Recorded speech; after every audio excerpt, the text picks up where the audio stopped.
Amigos de Purito Perú, hoy nos encontramos con nuestra muñequita Mili ya en Lima, lista para celebrar este primer añito precisamente en nuestra capital y los 13 de Star Producciones. Sí, muchas gracias, don Eduardo. Estoy muy feliz, como verás, estoy muy contenta. Los ojitos también se te ve chévere, ñaña.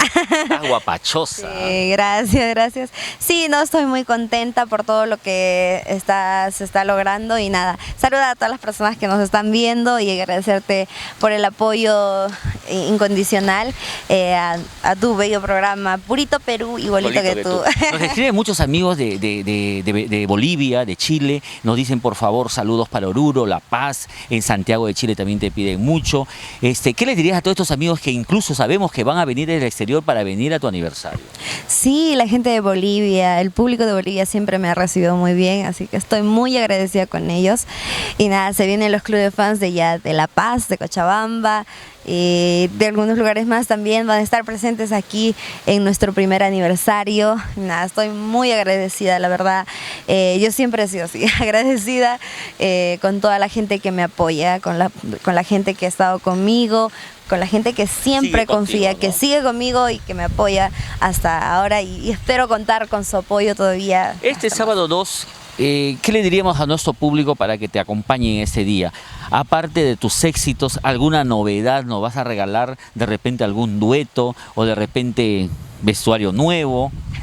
Sí, va a haber, vamos a presentar nuestras primicias en vivo, el Sin Piedad Me Dejaste, Corazoncito, entre todas las canciones también. Habrá muchos regalos, discos, póster, gracias a Star Producciones y también, por supuesto, un vestuario nuevo que voy a... Me han contado que la idea fue tuya, tú me vas a decir si es verdad o no, porque querías hacer regalo a tus fans, a toda la gente que, como dices tú, te apoya, te sigue, que le dijiste a don Hermógenes, hay que regalar chelitas a las personas que vienen y de esa manera quedó que de 6 hasta las 10, toda persona que entra con su boleto se lleva una... Claro que sí, todo estaba en coordinación con don Hermógenes y bueno, a partir de las 6 de la tarde hasta las 10 de la noche reciben su cerveza gratis. Cerveza gratis, cortesía de nuestra muñequita Mili, que hoy día nos presenta un temita. ¿Qué temita te gustaría presentar, ñaña, ahorita aquí en Purito Perú, antes de irnos a una pausita comercial? A ver, sería la canción Soy un estorbo para empezar. Antes una preguntita, ¿alguien le has dicho así? ¿Soy un estorbo? Todavía no. ¿Eres un estorbo? No sé, podría Mejor lo ser. escuchamos. Lo escuchamos. Vamos con la música aquí en Purito Perú. Soy un estorbo en la voz de nuestra muñequita Mili.